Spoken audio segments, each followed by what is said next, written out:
Let's mic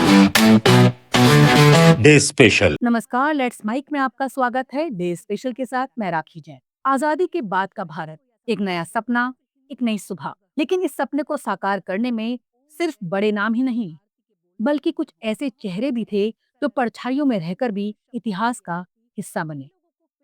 ऐसे ही एक शख्स थे फिरोज गांधी। 12 सितंबर 1912 को बंबई में जन्मे फिरोज गांधी को लोग ज्यादातर नेहरू गांधी परिवार के दामाद के रूप में जानते हैं, लेकिन उनकी असली पहचान इससे कहीं ज्यादा गहरी और प्रभावशाली है। एक बेबाक संसद सदस्य, एक निडर पत्रकार और एक ईमानदार नेता, जिसने सत्ता को चुनौती देने से कभी परहेज नहीं किया। फिरोज गांधी का जन्म एक पारसी परिवार में हुआ। शुरुआती शिक्षा मुंबई में हुई, फिर इलाहाबाद विश्वविद्यालय से पढ़ाई की। यहीं से उनका जुड़ाव राजनीति और स्वतंत्रता आंदोलन से हुआ। जवाहरलाल नेहरू के परिवार से उनका करीबी रिश्ता बना और उन्होंने आजादी की लड़ाई में सक्रिय भूमिका निभाई। 1930 के दशक में फिरोज गांधी ने भारतीय स्वतंत्रता आंदोलन में हिस्सा लिया।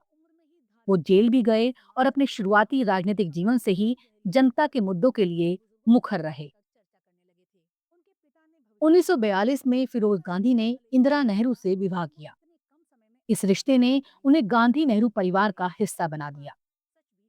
लेकिन यही रिश्ता उनके राजनीतिक जीवन के लिए आसान रास्ता नहीं बना, बल्कि कई बार उन्होंने खुद प्रधानमंत्री नेहरू तक की नीतियों और फैसलों पर सवाल खड़े किए।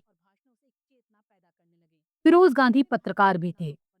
उन्होंने द नेशनल हेराल्ड अखबार से जुड़कर पत्रकारिता की और बाद में द ब्लिट्स जैसे मंचों पर भी अपनी लेखनी से सत्ता की विसंगतियों को उजागर किया। उनकी लेखनी का उद्देश्य स्पष्ट था, सत्य और पारदर्शिता। भारत की पहली और दूसरी लोकसभा में फिरोज गांधी सांसद बने। उनकी सबसे बड़ी पहचान एक वॉचडॉग सांसद की थी, जो सिर्फ सरकार की हाँ में हाँ मिलाने नहीं, बल्कि उसे आईना दिखाने के लिए जाना जाता था।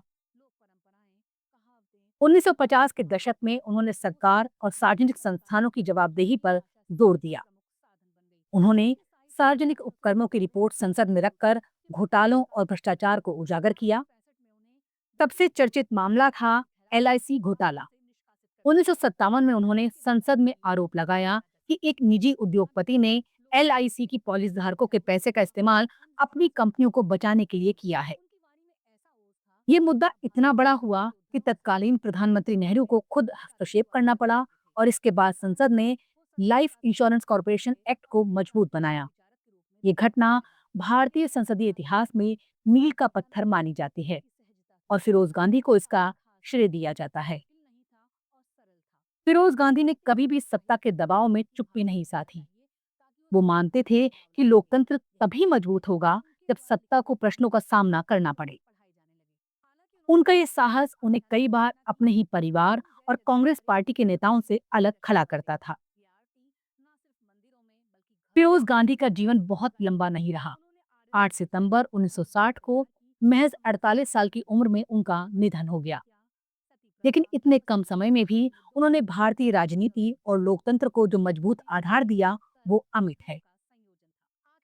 फिरोज गांधी की विरासत हमें सिखाती है कि सत्ता के करीब रहते हुए भी जनता की आवाज बनना कितना मुश्किल है और कितना जरूरी भी। उनके कामों ने संसदीय परंपराओं को मजबूत किया और लोकतंत्र में जवाबदेही की नींव रखी। आज जब हम पारदर्शिता, जवाबदेही और भ्रष्टाचार पर नियंत्रण की बात करते हैं, तो फिरोज गांधी की भूमिका को भुलाया नहीं जा सकता। उन्होंने दिखाया कि संसद केवल बहस का मंच नहीं, बल्कि जनता के अधिकारों की रक्षा का सबसे बड़ा हथियार है। 12 सितंबर 1912 को जन्मे फिरोज गांधी ने हमें सिखाया कि लोकतंत्र का असली प्रहरी वही है जो सवाल पूछने का साहस रखता हो। उनकी जिंदगी भले ही छोटी रही, लेकिन उनकी निडर आवाज भारतीय लोकतंत्र की नींव में हमेशा गूंजती रहेगी। आप सुन रहे थे लेट्स माइक की विशेष प्रस्तुति। इस पर आपकी राय का रहेगा इंतजार। लेट्स माइक के कमेंट बॉक्स में जरूर बताइएगा। आप सब लीक से हटकर बनाए गए हमारे कार्यक्रम पसंद करते हैं, इसके लिए आपका दिल से आभार। चैनल को लाइक और सब्सक्राइब जरूर करिए और जुड़े रहिए लेट्स माइक के साथ। नमस्कार। आप सुन रहे थे let's mic more than radio. Follow कीजिए हमें हमारे सोशल मीडिया प्लेटफॉर्म्स पर। It's time for news. It's time for more than radio. Presenting the first radio news app, Let's Mic. Let's Mic, a news-based app on your phone where you get to watch and listen news, talk shows, interviews, radio show podcasts.